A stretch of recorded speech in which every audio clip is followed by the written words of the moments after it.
I'm Kamran, one of the creators of PHONOCUT. We were lucky enough to introduce PHONOCUT at last year's Making Vinyl event in Los Angeles, where we also launched a pretty successful Kickstarter campaign raising about €500,000 towards our project. It was really helpful to get to know all of you better, get feedback from you, and show you what we were doing when we first launched PHONOCUT as a prototype. Since then, as you can imagine, manufacturing a completely new product just before a pandemic hit is quite challenging. But despite that, we have made a great deal of development and testing in the real world. I'm going to show you a little bit of what we've been doing and give you a bit of an update. After we saw you, we actually went and did some sessions with different artists at Ace Hotels in Palm Springs, Los Angeles, and New York. We also were at the AES convention at the Afterglow party at Sear Sound, which was really fun. And we were even in Los Angeles at KCRW during a Morning Becomes Eclectic taping where we showed one of the artists what we were doing. And as you saw on the bottom left there, the artist was pretty into it. So it's very exciting. We then went into the winter time, December, January, New Year's Eve time, where we actually connected with DJ Peanut Butter Wolf, who owns a label called Stone's Throw. Upstairs for his New Year's party, we were cutting records, and then the people cutting records upstairs, some of them were actually performing downstairs and DJing for the New Year's Eve party and playing the PhonoCut discs for the party, which was a really amazing experiment to do. Even some of the people made some custom art afterwards, and one of the folks that we had worked with had even taken the art and turned it into a charitable donation for someone over the holidays, which was really nice to see. We also worked with an artist named BT Wolf, who we worked with at NAMM at the Taylor Guitar booth doing some live direct-to-disc recordings of her performance there. It was really fun. We met a lot of interesting people at NAMM. Then later on in February, she did an event where she was interviewed by someone at Variety Magazine and then did a performance. We cut it all direct-to-disc. It was really fun, exciting to test the machine, especially doing it live direct-to-disc like that. In that event format. Then later on in the month, we worked with an artist named Matt Sharp. Matt Sharp is in the Rentals. He used to be in the band Weezer as well a long time ago. And the Rentals released a new record that Matt was doing different creative projects for every song. One of the songs, we actually cut a special version of it direct to PhonoCut, took it to the Los Angeles library, hid it in the middle of sheet music or wherever it was in there, and put another copy at a bookstore in downtown Los Angeles called The Last Bookstore. It was a really fun way to think of ways artists can use PhonoCut to promote themselves and give new things to their fans that they wouldn't expect. Then this is later in March. You can listen a little bit to this event. In order to know you, one of the best ways to know you is to look at your record collection. Yeah, it's any collector's id, right. Is the record collection. This is a Dub Lab event with Henry Rollins where we cut the conversation direct to disc, and they actually choreographed the conversation to where it would be the right amount on each side of the disc, and even paused in the middle of the conversation to let me flip the disc and cut the other side, get it started. Both Henry and the Onassis Foundation were super kind, and the Onassis Foundation actually took the disc that we made and put it in their historic archive, which was really special. This, of course, was all just before Los Angeles and the rest of the world shut down for the pandemic. The event was on March 7th, and the next Monday, I believe, everything shut down.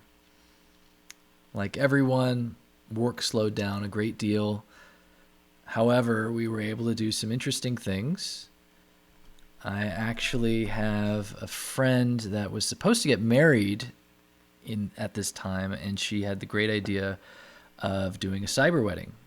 I have a background in webcasting, so I helped produce her wedding. It was just the three of us in there together. I actually served as the officiant and produced the wedding for her, but also it provided a really fun opportunity to use PHONOCUT for a special purpose. I gave them as a gift a cut of their wedding vows, and they really seemed to enjoy it. It was a really nice way to do something meaningful.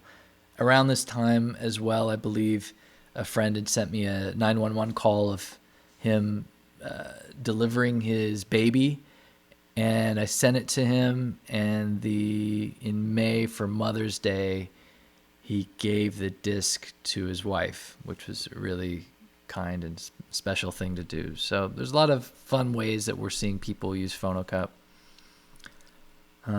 We also, in July, after taking a break like everyone did through the peak moments of the pandemic, we eventually were able to finish our second production prototype.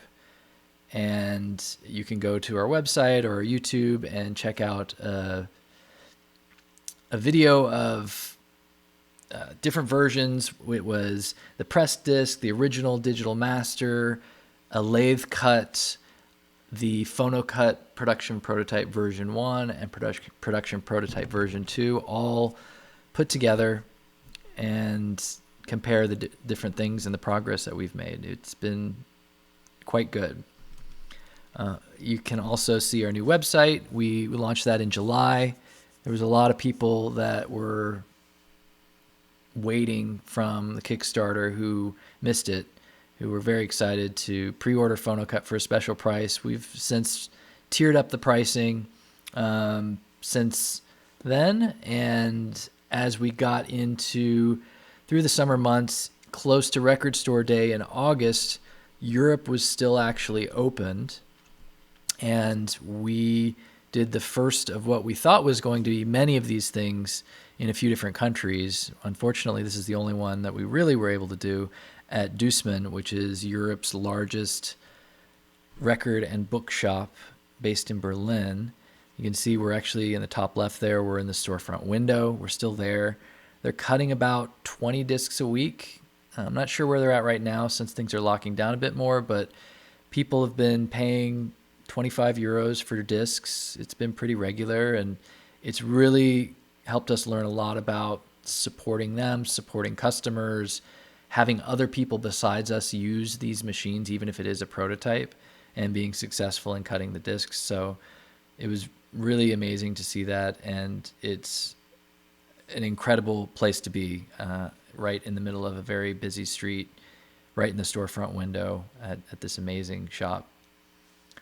We also were able to start getting our blank disc production together. This is actually the press where we are making the discs at Rond in Germany, and this one is not. This is just before we modified it, but it's a special modification of a press with 10-inch discs and different modifications in process to make the flatness what we need and exactly what needs to happen for us. We've been experimenting with different formulas, different processes. We're pretty close to something that we like, and this has really been great to make a lot of progress on. We also, while things seem to be okay in Europe, we're able to do some small socially distanced events at the bar at 25 Hours Hotel. It's a whole chain of hotels throughout Europe. They are really fun. The DJ on the top left there, he agreed to have people make requests. We would cut the requests on disc, and then he would take that disc and actually play it for the DJ night, which was really, really fun. And during another event, we had fun, and Joe, who works with us, decided to cut himself, or cut to PHONOCUT, him eating a hamburger, which was super fun. Now this, you'll hear saxophone in the background. We did a series of events at Supersense, which is our home in Vienna, called Liminal Zone. That's actually, the saxophonist is, I believe, the promoter as well of this event.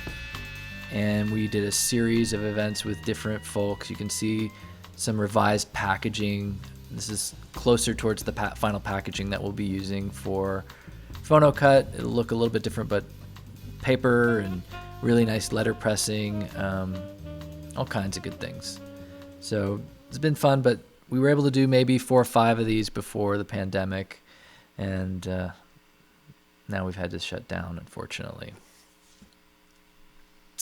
The other thing that we were able to do in the summer was an experiment where you'll hear this grandmother doing a German language fairy tale in the background for her grandkids.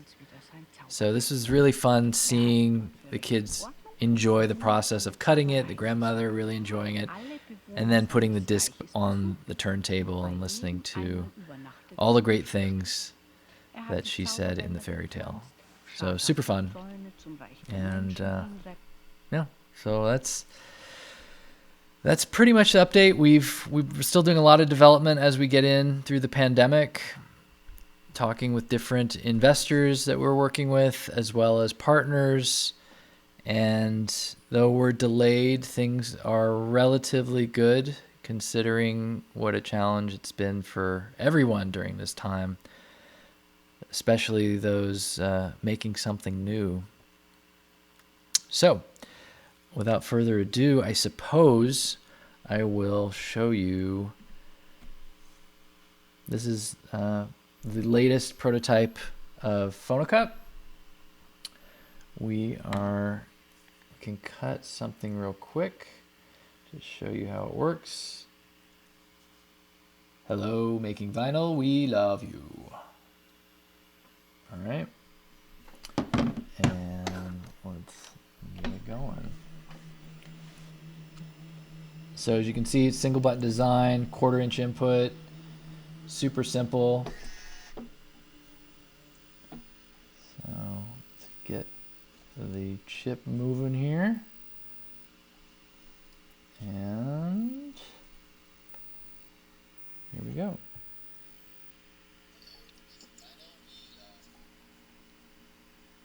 All right, and we'll do a song. So you can hear that music that you hear is actually coming through the head.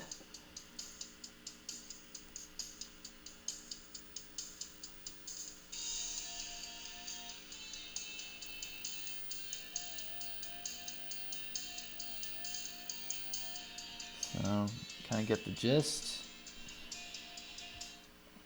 Write the lead out.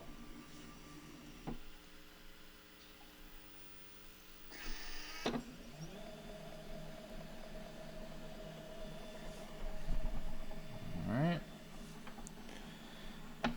And move my camera so you can see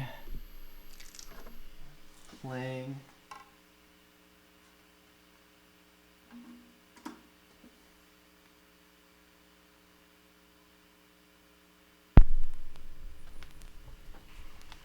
Hello, making vinyl, we love you.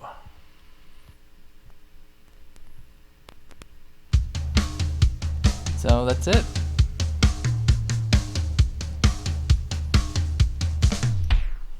That's PHONOCUT, and thank you so much for checking out this video. We hope to see you in person sometime soon, maybe the next Making Vinyl. Bye.